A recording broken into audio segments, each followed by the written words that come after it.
മനസ്സിന് സ്വസ്ഥതയുള്ള ആളുകൾക്ക് പരിഹാരം അള്ളാന്റെ ഖുർആൻ.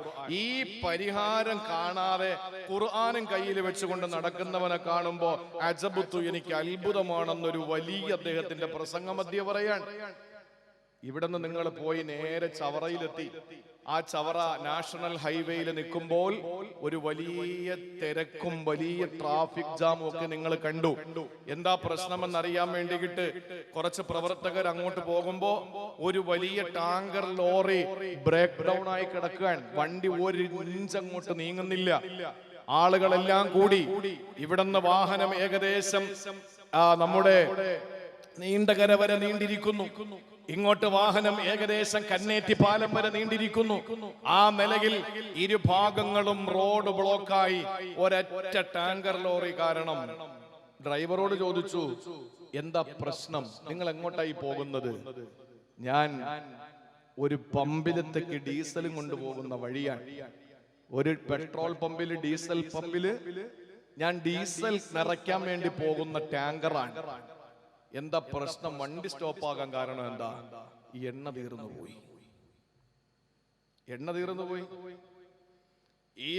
ഈ ടാങ്കില് മൊത്തം, ടാങ്കറിൽ നിറച്ച് ഡീസലാണ് എന്ന് പറഞ്ഞിട്ട് കാര്യമുണ്ടോ?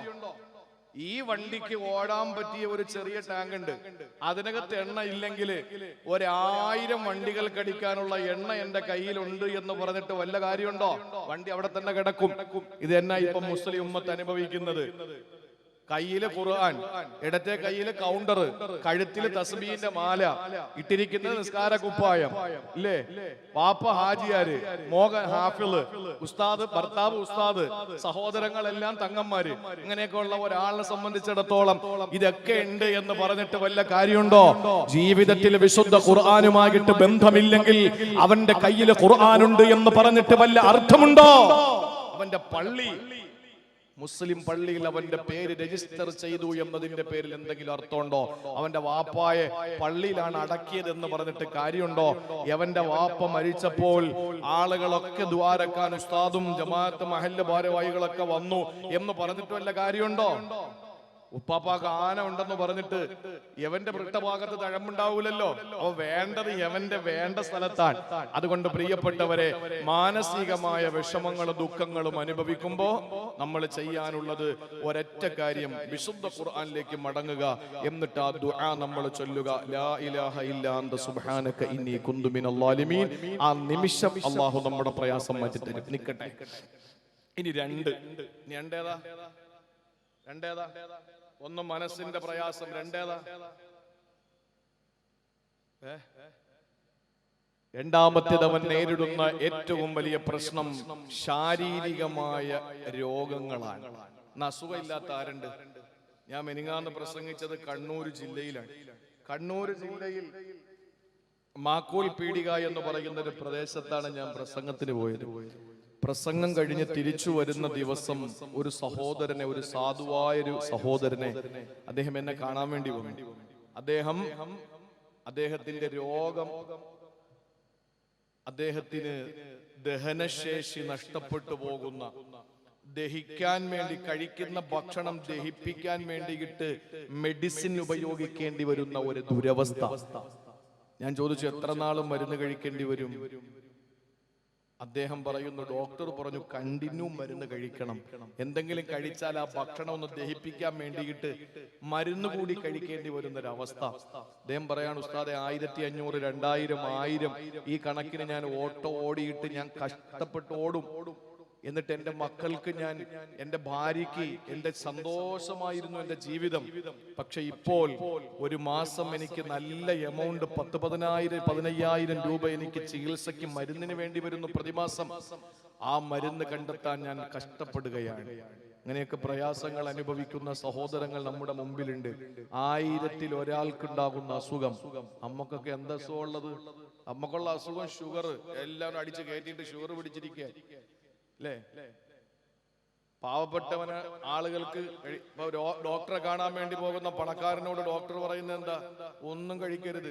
രാവിലെ ഒരു ചപ്പാത്തി, ഉച്ചയ്ക്ക് ഒരു പിടി ചോറ്, അത്ര നിർബന്ധമാണെങ്കിൽ കഴിച്ചോ.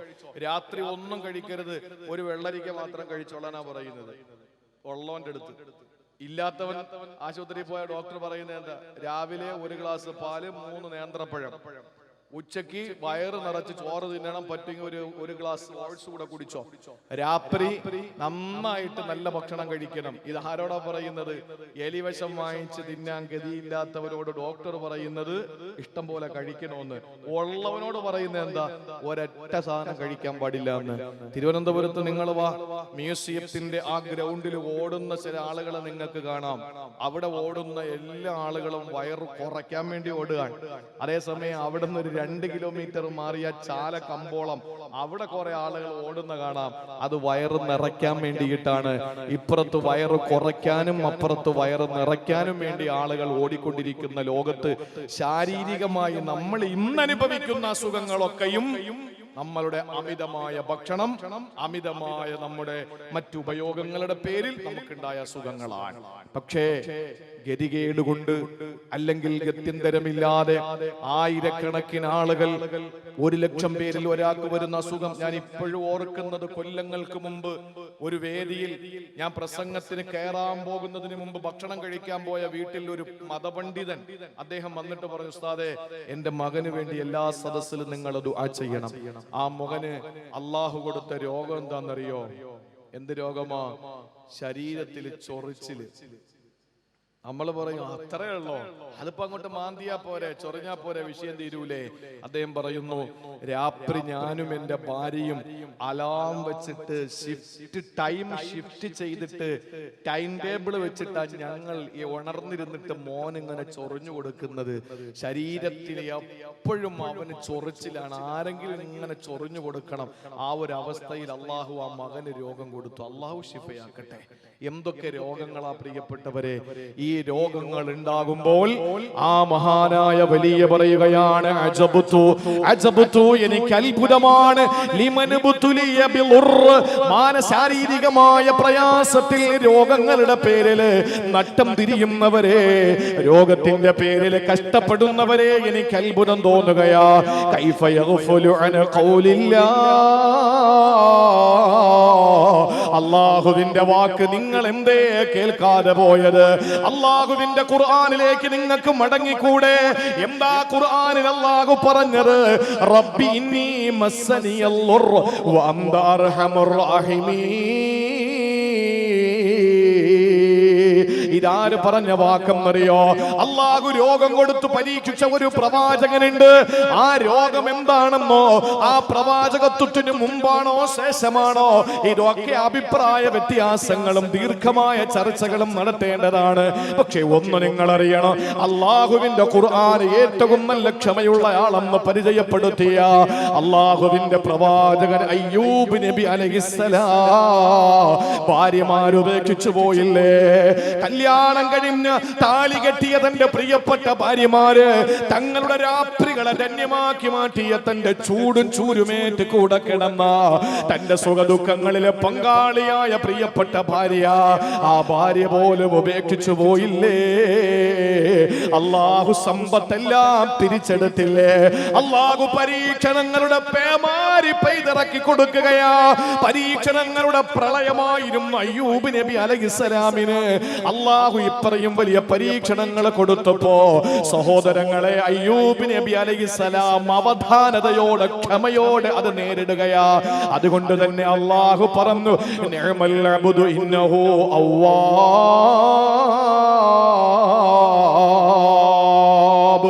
ഏറ്റവും കൂടുതൽ ക്ഷമയുള്ള മനുഷ്യനാണ് അയ്യൂബ് നബി അലൈഹിസ്സലാം. അയ്യൂബ് നബി അലൈഹിസ്സലാം ക്ഷമയുള്ള ആളാണ്. ലോകത്തെ ഏറ്റവും വലിയ ക്ഷമയുള്ള ശാരീരികമായ ദുർബലതകളിൽ അല്ലാഹുവിന്റെ പ്രവാചകൻ അയ്യൂബ് നബിയോളം ക്ഷമയുള്ള വേറെ ആരുമില്ല. രോഗകഠിനമായ സമയത്ത് അയ്യൂബ് നബി അലൈഹിസ്സലാം പറഞ്ഞ വാക്കെന്തെന്നറിയോ? റബ്ബി ഇന്നി മസ്സനിയൽ ളുർ വ അൻത അർഹമുർ റഹീമീൻ. അല്ലാഹുവേ എന്റെ രക്ഷകനായ അല്ലാ, റബ്ബി എന്റെ രക്ഷകനായ അല്ലാ, ഇന്നി മസ്സനിയല്ലുറോ, എനിക്കിതാ ശാരീരികമായ രോഗങ്ങൾ എന്നെ പിടികൂടിയിരിക്കുകയാ. എന്റെ ശരീരം ഇങ്ങനെ തളർന്നു പോയിരിക്കുകയാ. രോഗം പിടികൂടിയിട്ട് എന്റെ ശരീരത്തെ കാർന്ന് തിന്നുകയാണ് തമ്പുരാനെ. അല്ലാഹുവേ നീ എനിക്ക് മാത്രം എന്തിന് അസുഖം തന്നു? ചോദ്യം അയ്യൂബ് നബി അങ്ങനെ ചോദിച്ചില്ല. എന്റെ രോഗം എന്തേ നീ മാറ്റാത്തത്? ആ ഒരു ചോദ്യം അയ്യൂബ് നബിയുടെ ചോദ്യമല്ല. അല്ലാഹുവേ എന്നെ എന്തിനാണ് ഇങ്ങനെ പരീക്ഷിക്കുന്നത്? അയ്യൂബ് നബിക്ക് അങ്ങനെ ഒരു ചോദ്യമില്ല. അയ്യൂബ് നബി അലൈഹിസ്സലാം നമുക്ക് മാതൃകയാണ്. അല്ലാഹു പരീക്ഷണങ്ങൾ കൊടുത്തപ്പോ, ശാരീരികമായ രോഗങ്ങളെ വേട്ടയാടിയപ്പോ അയ്യൂബ് നബി അലൈഹിസ്സലാം പറഞ്ഞ വാക്കെന്തെന്നറിയോ? പരിഭവമില്ല, പരാതിയില്ല. അയ്യൂബ് നബി പറയുകയാണ്, ഇന്നി മസ്സനിയല്ലുർ, പടച്ചവനെ പരീക്ഷണങ്ങൾ എനിക്ക് തന്നല്ലോ. അല്ലാഹുവേ എന്നെ ഇതാ ശരീരത്തിന് രോഗം കാർന്ന് തിന്നുകൊണ്ടിരിക്കുകയാ. പക്ഷെ അല്ലാഹു അർഹമുർ റഹീമീൻ, പടച്ചവനെ നീ കരുണാമയനാണ് അല്ലാ, കാരുണ്യവാനാണ് അല്ലാ, നീ റഹ്മാനാണ് അല്ലാ, നീ റഹീമാണ് അല്ലാ, നീ ഏറ്റവും വലിയ കരുണ കാണിക്കുന്നവനാണ് റബ്ബേ. ഒരു പരാതിയും എനിക്കില്ല തമ്പുരാനെ. എനിക്കെന്തിന് രോഗം തന്നു എന്ന ചോദ്യം എനിക്കില്ല പടച്ചവനെ. എനിക്ക് രോഗം വന്നു, പക്ഷെ എനിക്കൊന്നറിയാം, നീ കരുണയുള്ളവനാണ്, അർഹമുർ റഹീമീനാണ്, ഏറ്റവും വലിയ കാരുണ്യമുള്ളവനാണ്. ഇത് മഹാനായ അയ്യൂബ് നബി അലൈഹിസ്സലാം പറഞ്ഞു. എന്നിട്ട് അല്ലാഹു പറഞ്ഞ വാക്കെന്താ? ഈ വലിയ പറയുന്നു, ശാരീരികമായ രോഗം പിടികൂടുന്ന സമയത്ത് പലരും ക്യാൻസർ എന്ന മാരക രോഗം പിടിപെട്ടപ്പോ ആ രോഗത്തിന്റെ കാഠിന്യതയിൽ അവസാനം പറഞ്ഞു പോയിട്ടുണ്ട്, ഒന്നും മരിച്ചെങ്കിൽ തമ്പുരാനെ, മരിച്ചെങ്കിൽ തമ്പുരാനെ. പച്ച ശരീരത്തിലെ ഒരു മുറിവില് പച്ചമുളക് അരച്ച് തേക്കുന്ന വേദന ാണെന്നൊരു ക്യാൻസർ രോഗി ഒരിക്കൽ എന്നോട് പറഞ്ഞു. ചോദിക്കപ്പെട്ടപ്പോൾ ആ മനുഷ്യന്റെ മറുപടി പറയാൻ പറ്റാത്ത നീറ്റലാണ്, വേദനയാണ്. ക്യാൻസർ രോഗം പിടിപെട്ടപ്പോൾ അവസാന ഈമാനുള്ള മനുഷ്യനാണ് പറഞ്ഞത്, ഒന്നും മരിച്ചെങ്കിലെന്ന് ഈമാനുള്ളത് കൊണ്ടാണ് ഉസ്താദേ, ഞാൻ ഇല്ലെങ്കിലും മരിച്ചു കളഞ്ഞേനെ എന്ന് ഉറക്കെ പറയേണ്ടി വന്നത് എന്തുകൊണ്ടാ? ആ മനുഷ്യന് ഈമാനുള്ളത് കൊണ്ട് മരിക്കാതിരിക്കുന്നതാ. എന്തേ ഇങ്ങനെ ഒരു വാക്ക് നമ്മുടെ ഭാഗത്ത് നിന്ന് വരേണ്ട കാര്യമില്ല. അയ്യൂബ് നബിക്ക് പിടിപെട്ട രോഗങ്ങൾ, കഠിനമായ രോഗങ്ങൾ, എത്രയോ പേജുകളാണ് മുഫസ്സിരീങ്ങൾ മാറ്റിവെച്ചത് വിവരിക്കാൻ. അതിലേക്കൊന്നും നമ്മൾ പോകേണ്ട കാര്യമില്ല. ആ സമയത്തും പരിഭവങ്ങളും പരാതിയും ഇല്ലാതെ അയ്യൂബ് നബി പറഞ്ഞത്, ഇന്നി മസ്സനിയല്ലുർ, റബ്ബേ എനിക്കറിയാം എന്റെ ശരീരം രോഗം കാർന്ന് തിന്നുകയാ, പക്ഷെ വഅന്ത അർഹമുർ റഹീമീൻ, നീ കരുണയുള്ളവനാണ് തമ്പുരാനെ. അല്ലാഹു ഉടനെ എന്താ പറഞ്ഞത്? ഫസ്തജബ്നാ ലഹു, ഞാൻ ഉത്തരം ആ ഉത്തരം കൊടുത്തു. എന്നിട്ടോ വകശഫ്നാ മാ ബിഹി മിൻ ളുർ, അല്ലാഹു പറയുന്നു വകശഫ്നാ മാ ബിഹി മിൻ ളുർ, അയ്യൂബ് നബിയുടെ രോഗം എടുത്തു കളഞ്ഞു ഞാൻ. അള്ളാഹ്ക്ക് കഴിവുണ്ടല്ലോ ഈ രോഗം തരാനും എടുത്തു കളയാനും. അപ്പൊ ശാരീരികമായ രോഗങ്ങൾ നേരിടുന്ന സമയത്ത് ആശുപത്രി പോകാതെ ക്രൈസ്തവ മതവിഭാഗത്തിൽ ഒരു വിഭാഗം ആളുകൾ ചികിത്സിക്കാത്ത ആളുകളാണ്. ഇസ്ലാം പഠിപ്പിച്ച എന്താണ്? ചികിത്സിക്കണം. ഞാൻ എന്നാ ഇൻഷാ അല്ലാഹ് ഇന്നു മുതൽ ഷുഗർ വന്നാലും പ്രഷർ വന്നാലും അസുഖം ഏത് വന്നാലും ക്യാൻസർ വന്നാലും അറ്റാക്ക് വന്നാലും ഇൻഷാ അല്ലാഹ് ഞാൻ ഈ ദുആ ചൊല്ലിക്കോളാം, റബ്ബി ഇന്നി മസ്സനിയല്ലുറു വഅന്ത അർഹമുർ റഹീമീൻ, പറഞ്ഞു തീരുന്നുമ്പോ മരിക്കും. അത് സംശയമൊന്നുമില്ല. ചികിത്സിക്കണം. ഇത് അള്ളാഹുവിന്റെ നിലപാടാണ്. അള്ളാഹുവിന്റെ തീരുമാനം എന്താണ്? അയ്യൂബ് നബിക്ക് രോഗം കൊടുത്തു. അയ്യൂബ് നബി എന്താ പറഞ്ഞത്? റബ്ബി ഇന്നി മസ്സനിയല്ലുറു വഅന്ത അർഹമുർ റഹീമീൻ, പടച്ചോനെ എനിക്ക് ളുറത്തി, നീ കരുണമയനാണ് എന്ന് പറഞ്ഞപ്പോ അള്ളാഹു പറഞ്ഞു ഫസ്തജബ്നാ ലഹു, ഞാൻ ഉത്തരം നൽകിയിരിക്കുന്നു, വകശഫ്നാ മാ ബിഹി മിൻ ളുർ, നിങ്ങളുടെ അസുഖം ഞാൻ മാറ്റിയിരിക്കുന്നു എന്ന് പറഞ്ഞിട്ട് അള്ളാഹു തആല അസുഖം അങ്ങ് ഇങ്ങനെ എടുത്തുകൊണ്ടങ്ങ് പോയതല്ല. അയ്യൂബ് നബിയോട് അള്ളാഹു പറഞ്ഞു ഉർകുളു ബിരിജ്ലിക്, കാലുകൊണ്ട് നിലത്തടി, കാലുകൊണ്ട് നിലത്തടിക്ക് നബിയെ. അള്ളാഹു അവന്റെ പണി അല്ല ചെയ്യുന്നുണ്ട്. പക്ഷെ അള്ളാഹു മുസബ്ബിബുൽ അസ്ബാബാണ്. അയ്യൂബ് നബിയോട് പറഞ്ഞു, കാല് കൊണ്ട് നിലത്തടിച്ചു, വെള്ളം ഉറവ പൊട്ടി ഒഴുകി. അല്ല പറഞ്ഞു, ഹാദാ മുഗ്തസലുൻ ബാരിദ്, ഇതാ നിങ്ങൾക്ക് കുളിക്കാനുള്ള ശുദ്ധവെള്ളം, വശറാബ്, കുറച്ച് കുടിക്കുകയും വേണം. കുടിച്ചപ്പോൾ ഉള്ളിലുള്ള രോഗവും മാറി, കുളിച്ചപ്പോൾ പുറത്തുള്ള രോഗവും മാറി. അയ്യൂബ് നബി അലൈഹിസ്സലാം രോഗമുക്തനായി എന്ന് വിശുദ്ധ ഖുർആൻ. എന്തേ അയ്യൂബ് നബി അലൈഹിസ്സലാമിന് നേരിട്ട് അല്ലാഹു തആല അങ്ങ് രോഗശിഫിയാക്കിയാ പോരായിരുന്നോ? പ്രാർത്ഥിച്ചില്ലേ അയ്യൂബ് നബി? പക്ഷെ അള്ളാഹു എങ്ങനെ രോഗം മാറ്റി കൊടുക്കുന്നത്? സബബുകൾ കൊണ്ടാണ്. അതുകൊണ്ടാണ് മെഡിക്കൽ കോളേജ് വെച്ചു, താലൂക്ക് ഹോസ്പിറ്റൽ വെച്ചു, ജനറൽ ഹോസ്പിറ്റൽ വെച്ചു, ചെറിയ ചെറിയ ക്ലിനിക്കുകൾ വെച്ചു, ചില മെഡിക്കൽ സ്റ്റോറുകൾ വെച്ചു, ഹോമിയോപ്പതി കൊണ്ടുവന്നു, അലോപ്പതി കൊണ്ടുവന്നു, ആയുർവേദം കൊണ്ടുവന്നു. ആയുർവേദക്കാര് പറയുന്നു അലോപ്പതി പച്ചക്കള്ളമാന്ന്, അലോപ്പതിക്കാര് പറയുന്നു ഹോമിയോ പച്ചക്കള്ളമാന്ന്, ഹോമിയോ പറയുന്നു അലോപ്പതിയും ആയുർവേദവും പച്ചക്കള്ളമാണ് എന്ന്. ഇതൊക്കെ അങ്ങോട്ടും ഇങ്ങോട്ടും പലരും പറയുന്നുണ്ടെങ്കിലും അള്ളാഹു വെച്ച ഒരു കാര്യം, സബബുകൾ കൊണ്ടാണ് മനുഷ്യന്റെ രോഗം മാറുക. ഹോമിയോയിലാണെങ്കിൽ ഹോമിയോ പോ, ആയുർവേദത്തിലാണെങ്കിൽ ആയുർവേദത്തിൽ പോ, അലോപ്പതിയിലാണെങ്കിൽ അലോപ്പതിയിൽ പോ. നീ എവിടെയെങ്കിലും പോയി മരുന്ന് വാങ്ങണം. വാങ്ങുമ്പോൾ നീ, പടച്ചോനെ എനിക്ക് എന്റെ പെണ്ടാട്ടിക്ക് എന്തിനാ ഇങ്ങനെ അസുഖം തരുന്നേ, എനിക്ക് എന്റെ മക്കൾക്ക് മാത്രം എന്തിനാ അസുഖം തരുന്നത് എന്നും നീ എനിക്കല്ലേ അസുഖം തരുന്നുള്ളൂ. അപ്പുറത്തുള്ളവൻ കുതിര ഓടും പോലെ ഓടും, അവന്റെ ഭാര്യ കുതിര ഓടുന്നത് പോലെ ഓടുന്നത് കണ്ടിട്ട് എനിക്ക് മാത്രം എന്തേ നീ അസുഖം തരുന്നത്, എന്റെ ഭാര്യയ്ക്ക് മാത്രം എന്താ അസുഖം, അവന്റെ ഭാര്യയ്ക്ക് മക്കൾക്കും അസുഖം ഇല്ലല്ലോ എന്ന് വായി നോക്കി നിന്നിട്ട് ആരാന്റെ വീട്ടിലേക്ക് തലയിട്ട് നോക്കിയിട്ട് അവിടത്തെ സുഖം കണ്ടിട്ട് നിന്റെ മനസ്സ് വേദനിക്കണ്ട. നീ പറയേണ്ടത് എന്താ? അള്ളാഹുവേ, നീ എനിക്ക് എത്ര രോഗം തന്നാലും നീ റഹ്മാനും റഹീമുമല്ലേ, അർഹമുർ റഹീമീനല്ലേ, നീ എനിക്ക് മാറ്റിത്തരുമെന്ന് എനിക്കറിയാം. ആ ഒരു മനസ്ഥിതി നമുക്കുണ്ടെങ്കിൽ അല്ല പറയുന്നു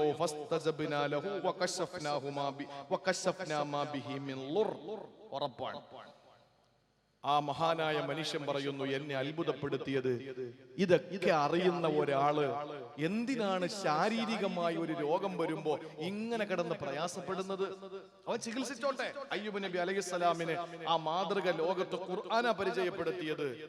ആ രോഗം അയ്യൂബ് നബി അലൈഹിസ്സലാമിന് മാറ്റിക്കൊടുക്കാൻ അല്ലാഹു തആല ഒരു സബബിലൂടെ, നിർഗളിച്ച ജലപ്രവാഹത്തിലൂടെ കുടിക്കുകയും കുളിക്കുകയും ചെയ്തപ്പോൾ ഉള്ളിലും പുറത്തും ലാഹിറും ബാത്തിനുമായ എല്ലാ രോഗങ്ങളെയും അല്ലാഹു തആല മാറ്റിയിട്ട് അയ്യൂബ് നബി അലൈഹിസ്സലാമിന്റെ പോയ ഭാര്യ തിരിച്ചു വന്നു, സമ്പത്ത് തിരിച്ചു കൊടുത്തു, നല്ല ആരോഗ്യം കൊടുത്തു. വീണ്ടും അല്ലാഹുവിന്റെ ദീനി ദഅവത്തിലും ഖിദ്മയിലുമായിട്ട് ആ മനുഷ്യൻ കഴിഞ്ഞുകൂടി. സഹോദരങ്ങളെ, എന്തുകൊണ്ട്? ഒരു പ്രയാസം വന്നപ്പോ, ശാരീരികമായ പ്രശ്നം വന്നപ്പോ അദ്ദേഹത്തിന്റെ നിലപാട് ഇത് നമുക്ക് ഉണ്ടാകണം. നമ്മൾ പറയണം, അല്ലാഹുവേ എനിക്ക് അസുഖം വന്നു. നമ്മളിപ്പോ നോക്ക, മറ്റുള്ളവർക്ക് എന്തേ അസുഖം വരാത്തത്? ആ നമ്മുടെ പ്രശ്നം. അത് പൊതുവെ നമ്മൾ അങ്ങനെ, നമ്മുടെ വീട്ടില് കറണ്ട് പോയാൽ പിള്ളേർ പോയോ, അമ്മടുത്ത് വെറുതെ ചോദ്യം ചോദിച്ചു പോയായിരിക്കും അല്ലേ? കറണ്ട് പോയാൽ നമ്മൾ എന്താ ചെയ്യുന്നത്? വീട്ടിൽ കറണ്ട് പോയാൽ എന്താ ചെയ്യുന്നത്? നമ്മുടെ വീട്ടിൽ കറണ്ട് പോയാൽ നമ്മൾ എന്ത് ചെയ്യും? ആദ്യം ചെയ്യുന്നത് എന്താ?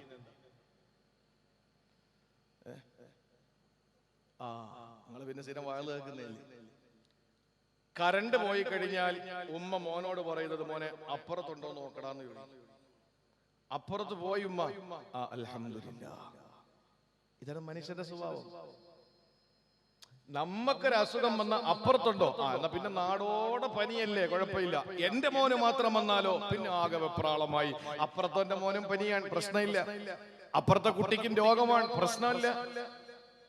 നമ്മൾ അപ്പുറത്തുള്ളവരുടെ കാര്യം നോക്കേണ്ട കാര്യമില്ല. നിനക്ക് അല്ലാഹു അസുഖം തരും. ഒരിക്കലൊരു സഹാബി പനി പിടിക്കുന്നതിന്റെ മഹത്വം നബി തങ്ങൾ ഇങ്ങനെ പറയാൻ, പനി ഉണ്ടാകാൻ വേണ്ടിയിട്ട് മഴയത്തിറങ്ങി നനഞ്ഞിട്ട് പനി ഉണ്ടാക്കണ്ട. ഓട്ടോമാറ്റിക്കായി സഹജമായി അല്ലാഹു ഒരു പനി നമുക്ക് തന്നാൽ അത് നല്ലതാണെന്ന് കൂട്ടിക്കോ, നല്ലതാണെന്ന് കൂട്ടിക്കോ. ഒന്നും പ്രസംഗിക്കാൻ പറ്റാത്ത കാലോ സഹോദരങ്ങളെ, ഇത് മതി. ഇനി കുറെ നിരീശ്വരവാദിയൊക്കെ ഒന്നും പറയാൻ പറ്റാത്ത കാര്യമോ, ഒന്നും പറയാൻ പറ്റാത്ത കാലം. പിന്നെ ഒരു കാര്യം ഞാൻ പറയാം, എന്തൊക്കെ പറഞ്ഞാലും അള്ളാന്റെ തൗഫീഖ് കൊണ്ട് പറയുന്ന കാര്യം തിരുത്തി പറയുമെന്നോ, പറയുന്ന കാര്യത്തിൽ ഖേദം പ്രകടിപ്പിക്കുമെന്നോ, പറയുന്ന കാര്യത്തിൽ പശ്ചാത്താപം ഉണ്ടോന്നോ ഒരാളും പ്രതീക്ഷിക്കണ്ട. ഞാൻ പറഞ്ഞ 1-2 വിഷയങ്ങൾ ചുമ്മാ വല്ലാതെ അതിനെ ഇങ്ങനെ ഇട്ട് അതിനെ ഈ മുറിവ് ഉണങ്ങാൻ സമ്മതിക്കാതെ അതിനെ വീണ്ടും ഇങ്ങനെ ചുരണ്ടി ഇങ്ങനെ അതിനെ വീണ്ടും മുറിവാക്കിക്കൊണ്ടിരിക്കുന്ന കുറെ ആളുകളുണ്ട്. ഒരു വേദിയിൽ ഞാൻ പ്രസംഗിച്ചിറങ്ങുമ്പോ ഭക്ഷണം കഴിക്കാൻ പോയി വീട്ടിൽ നിന്ന് ഇറങ്ങി വരുമ്പോ 2-3 പേര് കൈ കാണിച്ചു വണ്ടി നിർത്തി. അപ്പൊ അവരെന്നോട് പറഞ്ഞു, ഒരു പ്രസംഗം കേൾപ്പിച്ചിട്ട് പറഞ്ഞു, ഈ പ്രസംഗം നിങ്ങൾ തിരുത്തി പറയണം.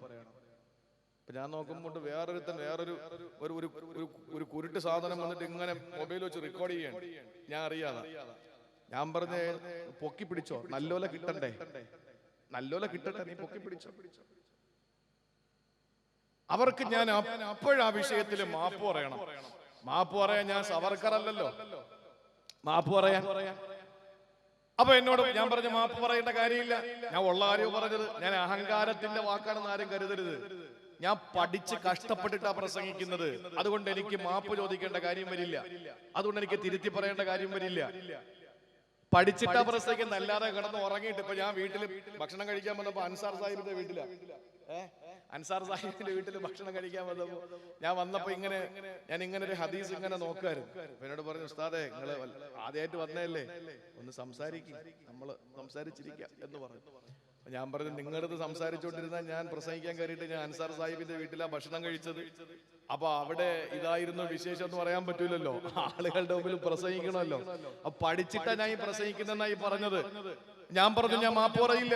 അപ്പൊ എന്നോട് പറഞ്ഞു, എന്നാ പിന്നെ വഴി തടയേണ്ടി വരും. അപ്പൊ എന്റെ കൂടെ ഉള്ളവരോട് പറഞ്ഞു, എന്നാ പിന്നെ ഒന്ന് കാണട്ടെ എന്ന് പറഞ്ഞു. നിങ്ങൾ വഴി തടയും. അപ്പൊ ഇതാണ് ലോകം. ഇങ്ങനെ കാത്തിരിക്കാൻ വേറെ ഒരു കാരണങ്ങളും ഇല്ല. ഞാൻ പറഞ്ഞു വന്ന വിഷയം എന്തെന്ന് ചോദിച്ചാൽ, എന്റെ പ്രിയപ്പെട്ട സഹോദരങ്ങളെ, നമുക്ക് രോഗങ്ങൾ വരുന്ന സമയത്ത് നമ്മൾ ചെയ്യേണ്ട കാര്യങ്ങൾ അള്ളാഹുവിന്റെ ഖുർആൻ നമ്മുടെ മുന്നിൽ പഠിപ്പിച്ചു തന്നിട്ടുണ്ട്. അത് ഞാൻ പ്രസംഗിക്കുന്നത് വിശ്വാസികളോടാണ് എന്റെ പ്രസംഗം. എക്സ് മുസ്ലിമിന്റെ ആളുകൾക്ക്, നിരീശ്വരവാദികൾക്ക്, അല്ലെങ്കിൽ ഇത് ഉൾക്കൊള്ളാൻ കഴിയാത്ത മുസ്ലിം നാമധാരികൾക്ക്, അല്ലെങ്കിൽ മുസ്ലിം നാമം പേറുന്നവർക്ക്, അല്ലെങ്കിൽ മറ്റ് ഇതര സമുദായത്തിലെ നല്ലവരല്ലാത്ത ചില കീടങ്ങൾക്ക് ഈ വിഷയത്തിൽ നിങ്ങൾക്ക് പൊള്ളേണ്ട നോവേണ്ട കാര്യങ്ങളൊന്നുമില്ല. ഞാൻ പ്രസംഗിക്കുന്നത് ഖുർആൻ വിശ്വാസികളോടാണ്. അതുകൊണ്ട് തന്നെ നിങ്ങൾക്ക് അസുഖം വന്നാൽ നിങ്ങൾ ചെയ്യേണ്ടത് എന്താ? ചികിത്സിക്കണം. അത് അയ്യൂബ് നബി അലൈഹിസ്സലാമിന്റെ മാതൃകയായി ഖുർആൻ നമ്മളെ പരിചയപ്പെടുത്തിയതാണ്. ഒപ്പം നമ്മുടെ പ്രാർത്ഥന ഒരിക്കലും നഷ്ടപ്പെടുത്തി കളയരുത്. അല്ലാതെ അസുഖം വന്നു, മെഡിക്കൽ സ്റ്റോറിൽ നിന്ന് മരുന്ന് വാങ്ങിച്ചു കുറയുന്നില്ല, അത് കഴിഞ്ഞിട്ട് തൊട്ടടുത്ത ക്ലിനിക്കിൽ പോയി മാറുന്നില്ല, അടുത്ത താലൂക്ക് ഹോസ്പിറ്റലിൽ പോയി മാറുന്നില്ല, ജനറൽ ഹോസ്പിറ്റലിൽ പോയി മാറുന്നില്ല, മെഡിക്കൽ കോളേജിൽ പോയിട്ട് മാറുന്നില്ല, സൂപ്പർ സ്പെഷ്യാലിറ്റിയിൽ പോയിട്ട് മാറുന്നില്ല. അവസാനം അത് ക്യാൻസർ ആണെന്ന് വിധി എഴുതി, അല്ലെങ്കിൽ മറ്റേതെങ്കിലും മാരക രോഗമാണെന്ന് വിധി എഴുതി വീട്ടിലേക്ക് തിരിച്ചു വന്നു. കോലായിൽ കിടക്കുന്ന കസേരയിൽ ഉമ്മറത്ത് ഇങ്ങനെ ചാരിയിരുന്നു. ഇങ്ങനെ വീശിയിട്ടൊക്കെ നമ്മൾ പറയുന്നൊരു വാക്കുണ്ട്, ഇനിയെല്ലാം പടച്ചോന്റെ കയ്യിൽ. മെഡിക്കൽ സ്റ്റോറിൽ മെഡിസിൻ എടുത്ത് കൊടുക്കാൻ നിൽക്കുന്നവന്റെ വില പോലും ഈ പടച്ചോനി കൊടുക്കുന്നില്ല. അത് പാടില്ല. ചികിത്സിക്കണം, അത് നമുക്ക് ഇസ്ലാം കൽപ്പിച്ചതാണ്. പക്ഷെ അതിനു വേണ്ടി ഇറങ്ങുമ്പോൾ നമ്മൾ പറയണം, എനിക്ക് രോഗമാണ് തമ്പുരാനെ, പ്രയാസമാണ് പടച്ചവനെ, പ്രശ്നമാണ്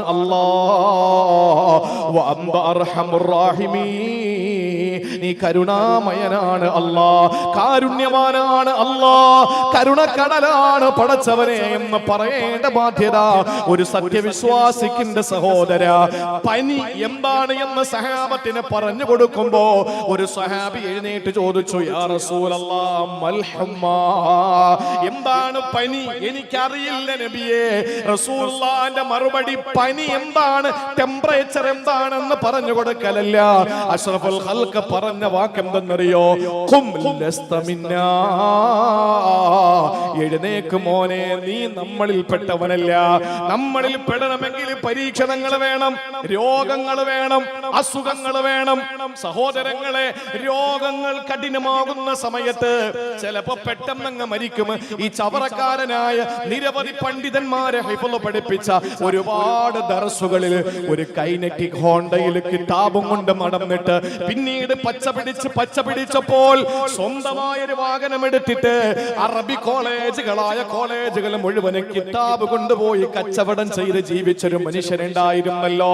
ആ മനുഷ്യൻ ഇന്ന് എന്റെ ശബ്ദം കേട്ടുകൊണ്ട് ഈ ചവറയിലെ പള്ളിയുടെ ഖബർസ്ഥാനിൽ കിടക്കുന്നുണ്ട്. ഹാഫിൾ അൻസാർ മൗലവി.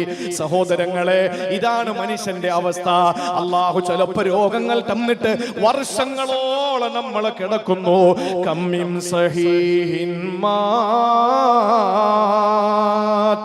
മിൻ ഗൈരി ഇല്ലതി വകം മിൻ മരീലിൻ ആശ ദഹ്റൻ ഇലാ ദഹ്രി വകം മിൻ സഹീഹിൻ മാത മിൻ ഗൈരി ഇല്ലതി وكم من مريض عاش دهرا إلى دهري. എത്രയോ ആരോഗ്യമുള്ള ചെറുപ്പക്കാരാണ്, ഒരു രോഗവുമില്ല, പെട്ടെന്ന് വീണങ്ങും മരിക്കുകയാ.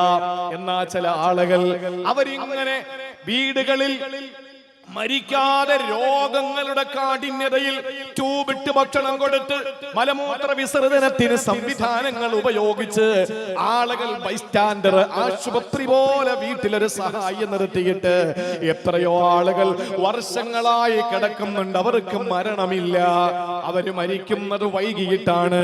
അവർക്ക് രോഗം അല്ലാഹു കൊടുക്കുന്നുണ്ട്. എത്ര വലിയ രോഗം അല്ലാഹു നമുക്ക് തന്നാലും ഇപ്പൊ നമ്മൾ രോഗം ആഗ്രഹിക്കരുത്. എനിക്ക് പനി പിടിച്ചെങ്കിൽ പടച്ചോനെ, എനിക്ക് ക്യാൻസർ വന്നെങ്കിൽ അല്ല, അങ്ങനെ ഒന്നും നമ്മൾ പറയണ്ട. പക്ഷെ നമ്മൾ കൊതിക്കുന്ന ഒരു ലോകമുണ്ട്, ഇമാം തുർമുദി റിപ്പോർട്ട് ചെയ്ത ഹദീസ്, സിഹാഹു സിത്ത, മുജാഹിദ്, ജമാഅത്ത് ഇസ്ലാമി, തബ്ലീഗ്, സുന്നി എല്ലാവരും അംഗീകരിക്കുന്ന 6 സിഹാഹു സിത്ത എന്ന 6 പ്രാമാണിക ഹദീസ് ഗ്രന്ഥങ്ങളുണ്ട്. അതിലൊന്നാണ് തുർമുദി. ഇമാം തുർമുദി റഹിമഹുല്ലാ തന്റെ തിർമുദിയിൽ പ്രിയപ്പെട്ടവരെ പഠിപ്പിക്കുന്ന കാര്യം എന്തെന്നറിയോ?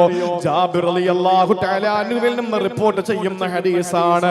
യവദ്ദു അഹ്ലുൽ ആഫിയ, ഇവിടെ രോഗങ്ങളൊന്നും ഇല്ലാത്ത ആഫിയത്തുള്ള ആളുകൾ ആഗ്രഹിച്ചു പോകും. ഇവിടെ രോഗമൊന്നുമില്ല, ഇവിടെ ക്യാൻസർ വന്നിട്ടില്ല, ഇവിടെ ട്യൂമർ വന്നിട്ടില്ല, ഇവിടെ പ്രഷർ ഇല്ല, ഷുഗർ ഇല്ല, അൾഷിമേഴ്സ് ഇല്ല, എയ്ഡ്സ് ഇല്ല, പളർവാദമില്ല, തലച്ചോറിന് പഴുപ്പില്ല, സന്ധിവാദമില്ല, പിത്തവാദമില്ല, രക്തവാദമില്ല, ആമവാദമില്ല, ഒരു രോഗവുമില്ലാത്ത ആരോഗ്യ ദൃഢഗാത്രനായ മനുഷ്യന് നാളെ ആഗ്രഹിച്ചു പോകും. എവിടെ വെച്ച്? യൗമൽ ഖിയാമ, അന്ത്യദിനത്തിൽ അവൻ ആഗ്രഹിച്ചു പോകും. ഹീന യുഅ്താ അഹ്ലുൽ ബലാഇ അത്തവാബ, ഇവിടെ ക്യാൻസർ പിടിപെട്ടവൻ അല്ലാഹു പരീക്ഷിക്കപ്പെട്ടവന് പ്രതിഫലം കൊടുക്കുന്ന സമയത്ത്, ഇവിടെ കഠിനമായ രോഗം പിടിപെട്ടവന് ആഖിറത്തിൽ പ്രതിഫലം കൊടുക്കുന്ന സമയത്ത്, ഇവിടെ മനപ്രയാസം അനുഭവിച്ചവന്, ഇവിടെ രോഗത്തിന്റെ കാഠിന്യതയിൽ കഷ്ടപ്പെട്ടവന്, വാപ്പ മരിക്കാൻ നേരത്ത് എന്റെ പ്രിയപ്പെട്ട വാപ്പ മരിക്കുമ്പോ വല്ലാതെ കഷ്ടപ്പെട്ടിരുന്നു. എന്റെ വാപ്പാക്ക് മൂത്രത്തിന് ട്യൂബിട്ടിരുന്നു, എന്റെ വാപ്പാക്ക് ഭക്ഷണം ഇറങ്ങിയില്ല. എന്തിന് സങ്കടപ്പെടണം, എന്തിന് വിഷമിക്കണം? ആ വാപ്പ അപ്പോൾ അനുഭവിച്ച കുറച്ച് വേദനകളുണ്ട്. പക്ഷേ അള്ളാഹുവിന്റെ റസൂല് പറയുന്നു, ആഖിറത്തിൽ വരുമ്പോ യൗമുൽ ഖിയാമയിൽ അള്ളാഹുവിന്റെ ഹബീബ് പറയുകയാ, ഇവിടെ ആഫിയത്തോടെ ജീവിച്ച ആളുകൾ ആഗ്രഹിച്ചു പോകും. അത്രേ എപ്പോഴാണ്? അള്ളാഹു ഇവിടെ പരീക്ഷിക്കപ്പെട്ടവന് അള്ളാഹു പ്രതിഫലം കൊടുക്കുമ്പോൾ, അള്ളാഹു അങ്ങനെ പരീക്ഷിച്ച ഒരുപാട് ആളുകളുണ്ട്. ഇന്നലെയും ഒരു സഹോദരി വന്നിട്ട് കണ്ണൂർ വെച്ച് ഒരു ഉമ്മ വന്നിട്ട് പറഞ്ഞു, ഉസ്താദേ എന്റെ ഭർത്താവിന് ക്യാൻസർ ആയിരുന്നു, സഹിക്കാൻ പറ്റുന്നില്ല. ഞാൻ പറഞ്ഞു, എന്താ സഹിക്കാൻ പ്രശ്നം? എന്റെ ഉമ്മയുടെ തല ഓപ്പറേഷൻ കഴിഞ്ഞു, ഓപ്പൺ സർജറിയാണ്. അതിനുശേഷം എന്റെ ഉമ്മയുടെ കാല് സർജറി ചെയ്തു, 53 സ്റ്റിച്ച് ഉണ്ടായിരുന്നു. അതിനുശേഷം ആ മുറിവ് ഉണങ്ങുന്നതിന് മുമ്പ് ബ്രസ്റ്റിൽ ക്യാൻസർ വന്നിട്ട്, റൈറ്റ് ബ്രസ്റ്റ് ക്യാൻസർ വന്നിട്ട് റിമൂവ് ചെയ്തു. ഞാൻ ഇതങ്ങോട്ട് പറഞ്ഞപ്പോ അവർ അന്തം വിട്ട് വായും തുറന്ന് നിൽക്കുകയാണ്. അവർ പറയുന്നത്, അള്ളാഹു ഇങ്ങനെ എല്ലാവർക്കും ഓരോരുത്തരെ കാണുമ്പോഴാണ്. ഇപ്പൊ നമ്മൾ ഒരു രോഗം പിടിപെട്ട് RCCയിലേക്ക് നമ്മൾ കൊണ്ടുപോവാൻ, ഇവിടെ വാപ്പായ RCCയിലേക്ക് കൊണ്ടുപോയി നമ്മളെ ഇവിടെ നിന്ന് കൊണ്ടുപോകുമ്പോഴൊക്കെ നമ്മുടെ മനസ്സ്, പടച്ചോനെ ഈ മാരക രോഗം എന്റെ വാപ്പാക്ക് വന്നല്ലോ എന്നും പറഞ്ഞ് ഇങ്ങനെ സങ്കടപ്പെട്ട് കരഞ്ഞ് തളർന്ന് RCCയുടെ കവാടം അങ്ങോട്ട് കയറിയിട്ട് അവിടെ ചെന്ന് OP ടിക്കറ്റ് എടുത്തിട്ട് അള്ളാഹു ഏതെങ്കിലും ഒരു സൊസൈറ്റിയെ ഇഷ്ടപ്പെട്ടാൽ, ചവറത്ത ജനങ്ങളെ കൗമിനെ അള്ളാഹു ഇഷ്ടപ്പെട്ടാൽ, ഇബ്തലാഹു അള്ളാഹു അവർക്ക് പരീക്ഷണങ്ങൾ കൊടുത്തുകൊണ്ടിരിക്കും. എന്നും പരീക്ഷണമായിരിക്കും. ഫമൻ റളിയ ഫലഹു റിള. അത് നമ്മൾ സംതൃപ്തിയിലായ അള്ളാഹുവിന്റെ പൊരുത്തം നമുക്കുണ്ടാവും. വമൻ സഖിത, നമ്മൾ അതിൽ ദേഷ്യം പ്രകടിപ്പിച്ചാൽ ഫലഹു സുഖ്തു, അള്ളാഹുവിന്റെ ദേഷ്യം ഉണ്ടാവും. അതുകൊണ്ട് ഉണ്ടാകുന്ന പരീക്ഷണങ്ങളും രോഗങ്ങളും നമ്മൾ നേരിടേണ്ടത് എങ്ങനെയാ? റബ്ബി ഇന്നി മസ്സനി അല്ലാഹ്, പടച്ചോനെ എനിക്ക് ബുദ്ധിമുട്ടുകളൊക്കെ വന്നു, വന്ത അർഹമുർ റഹീമീൻ, പക്ഷെ നീ കരുണയുള്ളവനാ.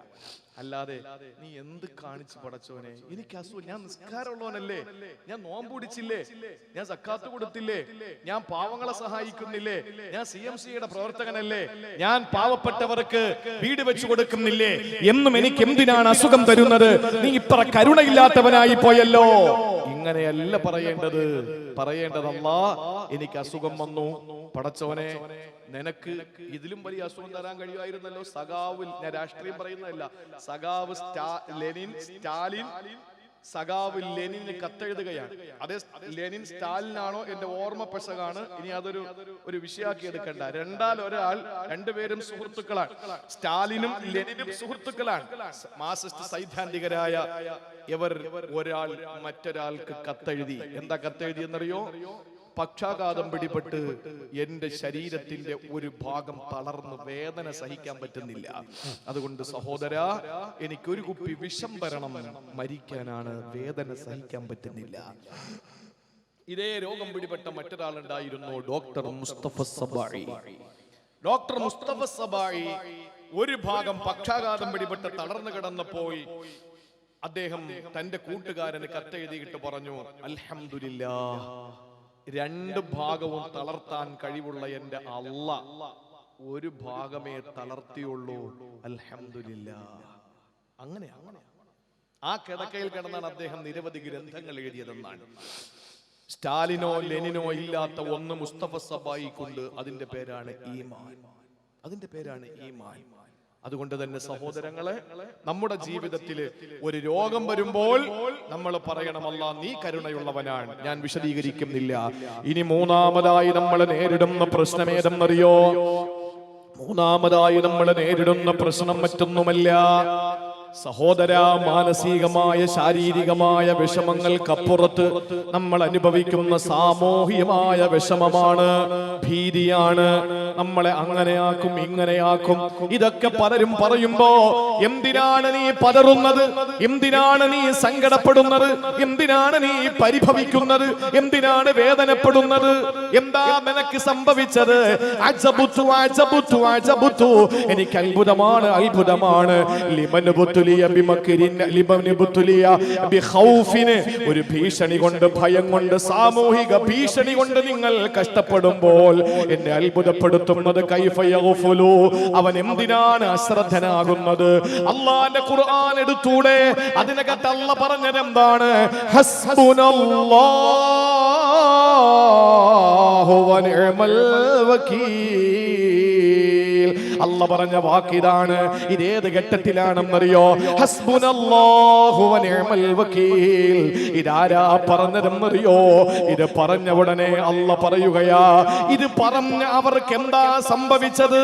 മാനസികമായി അവര് ഭയപ്പെടുത്തപ്പെട്ടു, സാമൂഹികമായ ഭീഷണി അവരെ നേരെ വന്നു. നിങ്ങളെ ഞങ്ങൾ അടിച്ചൊതുക്കും, നിങ്ങളെ ഞങ്ങൾ ആട്ടി പുറത്താക്കും, നിങ്ങളെ നാട് കടത്തും, നിങ്ങൾ ഭീകരന്മാരാണ്, നിങ്ങൾ വർഗീയവാദികളാണ് എന്ന് നാടിന്റെ നാനാഭാഗങ്ങളിൽ വിളിച്ചു പറഞ്ഞപ്പോ അവര് പറഞ്ഞ വാക്കെന്താണ്? ഹസ്ബുനല്ലാഹു വ നിഅമൽ വകീൽ. ഞങ്ങൾക്ക് ഞങ്ങളുടെ അല്ലാഹ് ഉണ്ടടാ, പോടാ പോയി പണി നോക്കടാ. അല്ലാഹു പറയുന്നു, ഫൻഖലബൂ ബിനിഅമതിൻ മിനല്ലാഹ്, ഫൻഖലബൂ ബിനിഅമതിൻ മിനല്ലാഹ് വഫളൻ ലം യംസസ്ഹും സൂ. സൂറത്തു ആലി ഇംറാനിലെ 173-ാമത്തെ ആയത്തെന്നാണ് എന്റെ ഓർമ്മ. ഇതാരെ പറ്റിയാണ് പറഞ്ഞതെന്നറിയോ? ബദർ ഹിജ്റ 2 നടന്ന യുദ്ധമാണല്ലോ. അന്ന് റസൂലുള്ളാഹിന്റെ പ്രായം 55, 56-ാമത്തെ വയസ്സെത്തി. ഹിജ്റയുടെ 3-ാം കൊല്ലം ഉഹദ് നടന്നു. ഇത് രണ്ടിലും ബദറിൽ വിജയിച്ചു, ഉഹദിൽ പിന്നീട് വിജയിച്ചു.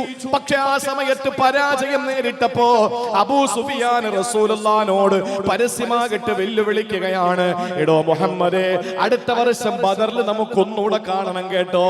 ഈ കിട്ടിയതൊന്നും പോരാ.